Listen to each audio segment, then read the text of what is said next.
Hello friends, स्वागत आहे तुमचं आपल्या नवीन व्हिडिओमध्ये। या व्हिडिओमध्ये आपण देशातील 100वे रामसर स्थळ ठरलेल्या सुरहा तालबद्दल माहिती मिळवणार आहोत। तर बघा, 100वे रामसर स्थळ असल्यामुळे या ठिकाणाला एक महत्त्व प्राप्त होते आणि परीक्षेला यावर प्रश्न विचारण्याचे चान्सेस अजून वाढतात। तर बघा, नवीन ऐतिहासिक घोषणा, ऐतिहासिक टप्पा आहे आपला। 100 रामसर स्थळ पार पाडलेला आपला तिसरा देश आहे आणि हा एक आपल्यासाठी एक ऐतिहासिक टप्पा आहे। तर बघा, सुरहा ताल जो आहे तो जयप्रकाश नारायण पक्षी अभयारण्याचा एक भाग आहे। त्यासोबतच त्याचं स्थान आणि विस्तार बघा, तर बघा याचं क्षेत्रफळ जे आहे ते 3432 हेक्टर असून त्यामध्ये उत्तरेला घागरा आणि दक्षिणेला गंगा नदी देव वसलेले आहे। याच्यावर प्रश्न विचारला जाऊ शकतो त्याच्या पोझिशनवर। त्यामध्ये उत्तरेला घागरा आणि दक्षिणेला गंगा नदीने घेरलेले आहे। तर बघा, गोड्या पाण्याचा स्रोत हा एक गोड्या पाण्याचा स्रोत आहे आणि त्याला कटहार, माधा आणि गराई या 3 प्रवाहाद्वारे समृद्ध पाणथळ जागेला गोड्या पाण्याचा सतत पुरवठा होत असतो। म्हणजे 3 पाण्याचे स्रोत आहे, कटहार, माथा आणि गराई। त्यानंतर बघा, समृद्ध जैवविविधता, याच्यामध्ये 54 प्रजाती सुमारे 54 प्रजातींच्या सुमारे 51,083 जलपक्ष्यांचे वास्तव्य असून 221 वनस्पती आणि 66 माशांच्या प्रजाती आढळतात। फक्त 54 प्रजाती या ठिकाणी आढळतात, एवढं तुम्ही लक्षात ठेवू शकता। सोबतच आता रामसर स्थळाबद्दल आपल्याला रामसर कराराबद्दल माहिती मिळवणे गरजेचे आहे। त्यानंतर बघा, आता जागतिक इतिहास, यामध्ये रामसर करार जो आहे तो 2 फेब्रुवारी 1971 रोजी या करारावर स्वाक्षरी झाल्या होत्या। त्यामुळे दरवर्षी 2 फेब्रुवारी हा दिवस जागतिक पाणथळ दिवस म्हणून साजरा केला जातो। सध्या जगभरात 2528हून अधिक रामसर स्थळे घोषित करण्यात आलेली आहे।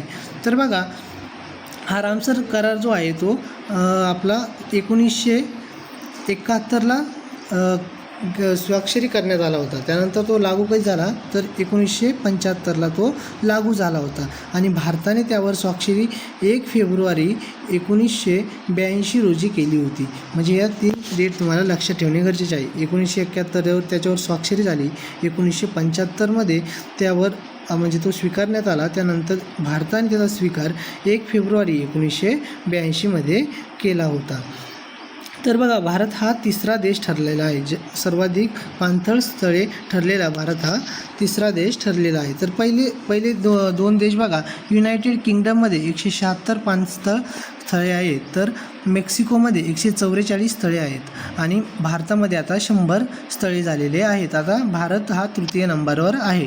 त्यानंतर बघा, भारताचा इतिहास, भारताने आपण आधीच डिस्कस केल्याप्रमाणे 1982 1 फेब्रुवारी 1982, आता या ठिकाणी तुम्हाला परीक्षेमध्ये 2 फेब्रुवारी दिनांकामध्ये चेंज करून तुम्हाला फसवण्याचा प्रयत्न केला जाईल।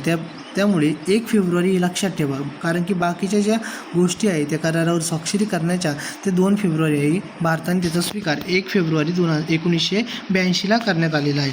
त्यानंतर बघा, ओडिशाचे चिल्का सरोवर आणि राजस्थानचे केवलादेवी राष्ट्रीय उद्यान हे 1981मध्ये घोषित झालेले भारताचे पहिले रामसर स्थळे आहे।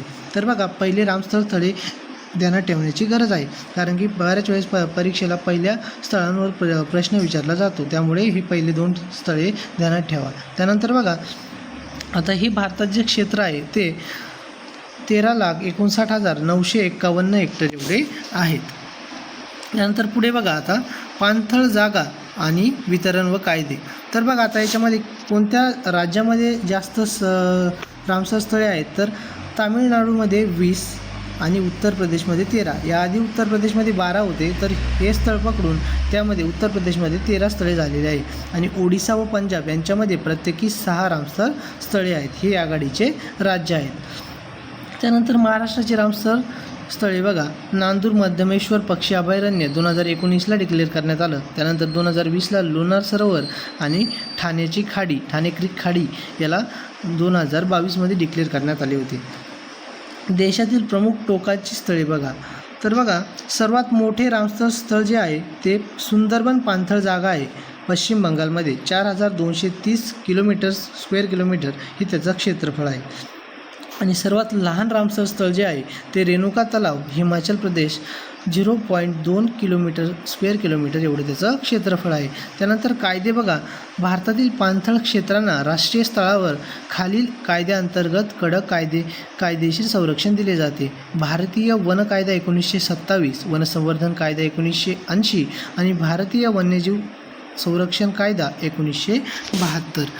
तर बघा, ही सर्व माहिती परीक्षेच्या दृष्टीने गरजेची आहे, कारण की हे 100वे रामसर स्थळ ठरले आहे. तर याच्यामध्ये लक्षात ठेवण्यासारखं त्याचा विस्तार आहे. विस्तारामध्ये त्याचं क्षेत्रफळ आणि त्याला उत्तरेला घागरा आणि दक्षिणेला गंगा नदी हे लक्षात ठेवू शकता. त्या ठिकाणी एकूण 54 प्रजाती आहे हे तुम्ही लक्षात ठेवू शकता. गोड्या पाण्याचे स्रोत कटाहार, माधा आणि गराई हे 3 गोड्या पाण्याचे स्रोत आहे हे लक्षात तुम्ही ठेवू शकता. त्यासोबतच भारत 3रा देश ठरलेला आहे. भारताने त्याचा स्वीकार कधी केला आणि त्यासोबतच आघाडीचे राज्य महाराष्ट्रातील एकूण रामसर स्थळे आणि देशातील टोकांची स्थळे म्हणजेच मोठे आणि छोटे स्थळे, त्यासोबतच कायद्याच्या संरक्षणाअंतर्गत 3 कायदे हे तुम्ही लक्षात ठेवू शकता.